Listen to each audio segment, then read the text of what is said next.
ஹரஹர நம பார்வதி பதையே ஹரஹர மகாதேவா.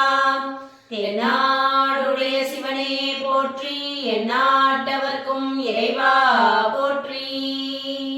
திருவாவூர் திரையாதின குருமகா சன்னிதானம் திருவடிகள் போற்றி போற்றி. இன்று நாம் காண இருப்பது திரு ஞான சம்பந்த சுவாமிகள் அருளிய தேவாரம். தலம் கீழை திருக்காட்டுப்பள்ளி.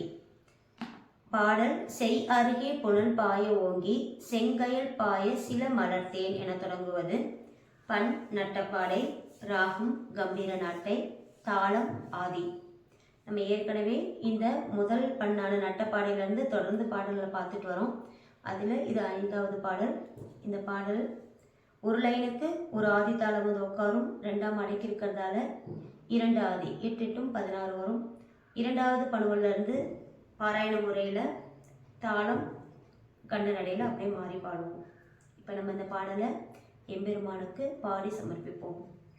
திருச்சிற்றம்பலம்.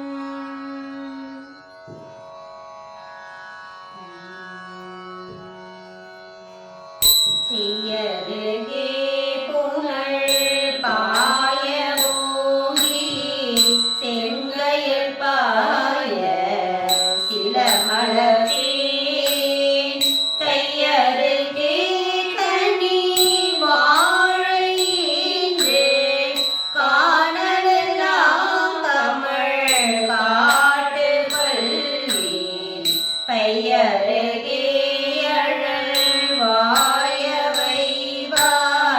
பாம்பனையான் பனை தோணி பாகம் மெய்யருகே உடையானை உள்கி மின்றவர் ஏறுவர் மேலுலகே மின்றவர் ஏறுவர் மேலுலகே. திரைகள் எல்லாம் மலரும் சுமந்து செழுமணி மூத்தோடு பொன்வந்தி கரைகள் எல்லாம் மணி சேர்ந்து நெஞ்சி காவிரி கால் பொரு காட்டு பள்ளி உரைகள் எல்லாம் உணர்வெய்தி நல்ல உத்தமராய் உயர்ந்தார் உலகில் அரவம் எல்லாம் அறையாட்ட செல்வர்க்கு ஆட்சிய அள்ளல் அறுக்கலாமே தோளுடையான் வண்ண போர்வையினான் சுண்ணவே நீரெழுதை திலங்கு நூலுடையான் இமையோர் பெருமான் நுண்ணறிவாள் வழிபாடு செய்யும் பாலுடையான் கரிதாய கண்ணன் காதலிக்கப்படும் காடு பள்ளி மேலுடையான் இமையாத மூக்கண் பின்னிடையானொடும் வேண்டினானே சல சல சந்தகிலோடு முந்தி சந்தனமே கரை சாத்தி எங்கும் பல பல வாய்தலை ஆத்து மண்டி வாய்கிழி காவிரி பாவனைவாய் கலகல நின்றதிலும் கடலான் காதலிக்கப்படும் காடு பள்ளி சொலவல தொண்டர்கள் ஏத்த நின்ற சூழமலான் கடல் சொல்லுவோமே தழைய விழத்திர நீல நெய்தல் தாமரை செங்கழ நீர் எல்லாம் களைய விழும் குழலாளிய காதலிக்கப்படும் காட்டு பள்ளி துளை பயிலும் குழலியாள் முரல துண்ணிய இன்னிசையார் துறைந்த அலைப்பயில் பாம்பரை ஆத்த செல்வர்க்கு ஆட்செய்ய அள்ளல் அறுக்கலாமே முடிகையினால் தொடும் மூட்டுழவர் முன்கை தருகை கரும்பின் கட்டி கடிகையினால் எரி காட்டு பள்ளி காதல் செய்தான் கரியாய கண்டன் கொடியணி மேனியினானை உள்கி போதொடு நீ சுமந்தேத்தி முன்னிலே அடிகையினால் தொழ வல்ல தொழ்ந்த அருவினையை துறந்தாட்டையவாறே திரை உடைய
தாய்